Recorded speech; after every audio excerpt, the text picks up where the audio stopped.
May I now ask a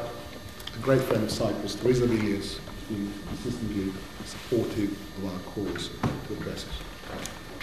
Thank you, Peter.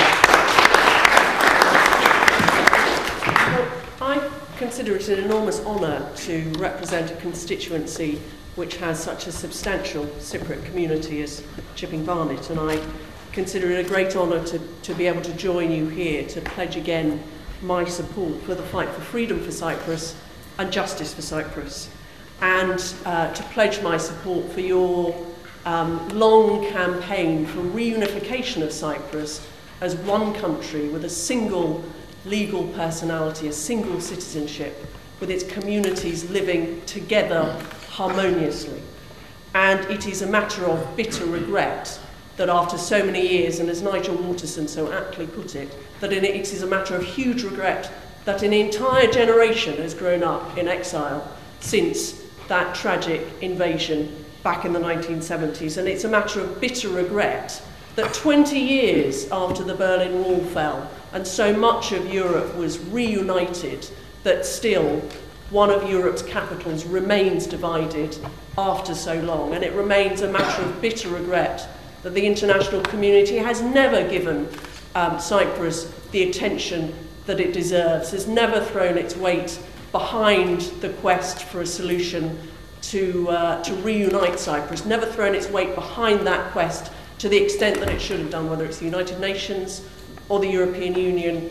or the United States government. There is so much more work that could have been done to put pressure on Ankara to see sense on this and to allow Cypriots the freedom to determine their own destiny. And certainly it will remain the highest priority for me to continue to campaign for that solution, to support Cypriots in their search for a fair and balanced settlement to reunite the island, and to keep that pressure up on the international community to give that support as well, and put that enormously important pressure on the Turkish government and of course on the Turkish army as well. But I would like to also sort of reiterate the concern that so many of you have, that now Cyprus is a member of the European Union. Of course, it's a long-term member of the Commonwealth, and it seems to me unacceptable that Cyprus remains to have part of her territory occupied despite admission to the European Union, despite her membership of the Commonwealth. And the idea that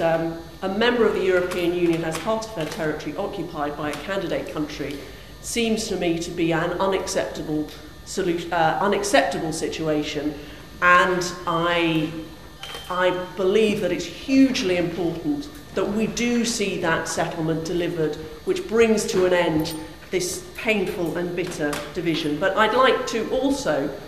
amongst the pessimism, pay tribute to the work that the Cyprus community has done, both in the United Kingdom and I know the diaspora elsewhere in the world is very active, pay tribute to the work of Peter and the Federation and the Brotherhood in keeping this cause on the political agenda, and to all of you, many of whom are still campaigning for the villages that you left behind, for Rizzocarpasso, for Kyrenia, for Famagusta, for Morphu, homes to which you were deeply attached, communities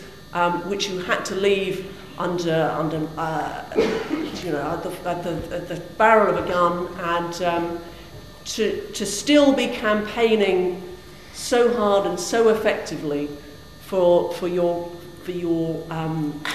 cause and for justice, I think is an enormous tribute to the work you've done, in addition, of course, to the tremendous contribution the Cypriot community has made to civic life, particularly in London. I acknowledge that obviously the British Cypriot community goes beyond London, but we are particularly lucky in London, and particularly lucky in North London, to have the contribution of the Cypriot community in terms of commerce, in terms of civic life. And I am very proud that the Conservative Party not only has councillors, local councillors in both Barnet and Enfield and elsewhere, but also have elected this year Marina Yannakoudakis to represent the interests of London in the European Parliament. And that again is a sign of the confidence that we have in the British Cypriot community, but also a tribute to the success of your community in participating in civic and political life in the United Kingdom. And I would emphasise that I very much welcome the cross-party support you're receiving today, though I notice you don't have any Liberals here today. But, I don't know, perhaps I missed them at the beginning. But we will keep on working on your behalf. I feel I'm a bit of a latecomer to the Cyprus cause in that I've only been campaigning with you for about 10 years, and I know sadly, many of my colleagues have been involved in the campaign for that much longer. But I will remain dedicated to working for your interests, to delivering that settlement that all Cypriots want to see, which will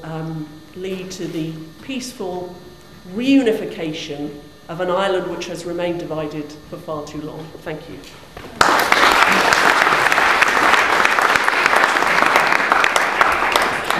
Thank you very much, Theresa. Thank you for your long-standing support for Cyprus. There will be an election, of course, in this country by June of next year. I don't know what the result of that election will be, but